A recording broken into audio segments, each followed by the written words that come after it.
Всем здравствуйте! Вы на моем рукодельном канале, с вами Любовь. Сегодня буду делать дорожку вот с такими милыми сердечками. Это отличный вариант для тех, кто не умеет вязать. И это будет очень быстро и просто. А еще это прекрасный способ утилизировать ненужную одежду из трикотажа. В предыдущем видео я уже показывала один вариант коврика. Кто не видел, заходите, смотрите. Ссылку оставлю вверху. В видео включены субтитры. Зайдите в настройки и выберите нужный язык. Сегодня у меня в работе трикотажная юбка. Она длинная, ткани получится много. Трикотаж тонкий, хорошо тянется. Из минусов: она плессированная. Внутри трикотажная подкладка, ее я тоже буду использовать. И еще трикотажная водолазка. Она плотнее и хуже тянется, но я ее взяла, потому что она идеально подходит по цвету. Из основной ткани буду нарезать просто полоски шириной 5 сантиметров.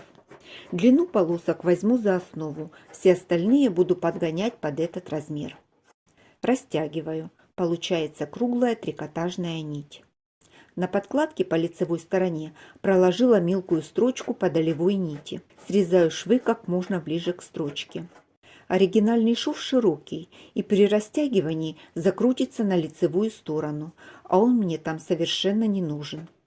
Складываю полученную заготовку и нарезаю полоски шириной 5 сантиметров. До конца не дорезаю около 4 сантиметров. Разметку я не делала, режу на глаз. Получается вот такая заготовка. Отрезаю первую полоску под углом и потом все остальные по диагонали. Растягиваю, швы соединения закрутились внутрь. С лицевой стороны все аккуратно. Из футболки нарезала полоски шириной 3,5 см, потому что ткань здесь плотнее. Соединяла ее так же, как и подкладку. К сожалению, этот трикотаж не скручивается при растягивании, и это усложнит работу. Взяла 2 светлых полоски и 1 темную. Выровняла их по краю и сколола булавкой. Отмеряю от края 4 или можно 5 сантиметров. Связываю их вместе вспомогательной нитью. Это будет размер бахромы. Сильно не затягиваю, чтобы потом можно было легко ее срезать. Фиксирую зажимом к столу, чтобы было удобно работать. Нити должны быть кверху гладкой стороной. Начинать вязание все время буду с контрастной нити. Плету самую обычную косичку. Слежу, чтобы края полоски были внизу. У меня из-за плессировки кажется, что нить перекрутилась, но это складки, я их не смогла разутюжить. Первую косичку начинала плести слева направо, вторую буду наоборот, справа налево. Начинаю также с контрастной нити. Хорошо, чтобы косички получились равномерными и приблизительно одинаковой плотности.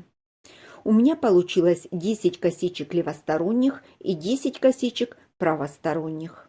Количество может быть разное, главное, чтобы делилось пополам. Косички получаются немного разного размера по длине. Сборку начну с самой короткой косички. Беру 2 косички, одну левую, вторую правую. Совмещаю контрастные нити. Получается рисунок, похожий на сердечки. Соединять буду строчкой зигзаг. Нитки взяла в тон светлой ткани. Длину зигзага выбрала самую большую, у меня 5 мм, и ширину поставила 2 мм. Во время стачивания, если полоски не совпадают, можно немного растянуть одну сторону или немного припосадить. Это ручная работа, и это нормально. Косички достаточно объемные. Если на машине есть дополнительный подъем лапки, просто нужно им воспользоваться. Если такой опции нет, то косички под лапку удобнее заводить с 2 сторон. Ставлю закрепку и сшиваю, совмещая цвета. Соединила все косички попарно. Вначале поставила закрепки. Дальше соединяю все пары вместе. При сборке все заготовки выровняла по одному краю. По началу плетения проложу 2 параллельные строчки, чтобы закрепить край изделия. Строчки проложила прямые. При желании можно сделать одну декоративную или пришить тесьму. От края отложила одинаковое расстояние и с другой стороны тоже проложила 2 параллельные строчки. Срезала все лишнее. Осталось подровнять края. Закончила сборку коврика. Как и обещала, это быстро и совсем не сложно. Посмотрите, какая красота получилась без особых усилий. С обратной стороны тоже все вполне прилично. За счет того, что моя контрастная нить не скрученная, а просто сложенная, сердечки получились слегка угловатые. Если взять трикотаж, который хорошо скручивается при растягивании, рисунок будет выглядеть еще эффектнее.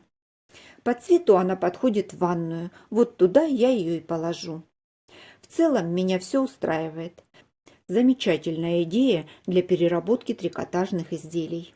Жду ваших комментариев. Я их все вижу, читаю и по возможности отвечаю. А я на этом с вами прощаюсь. До встречи в новых видео.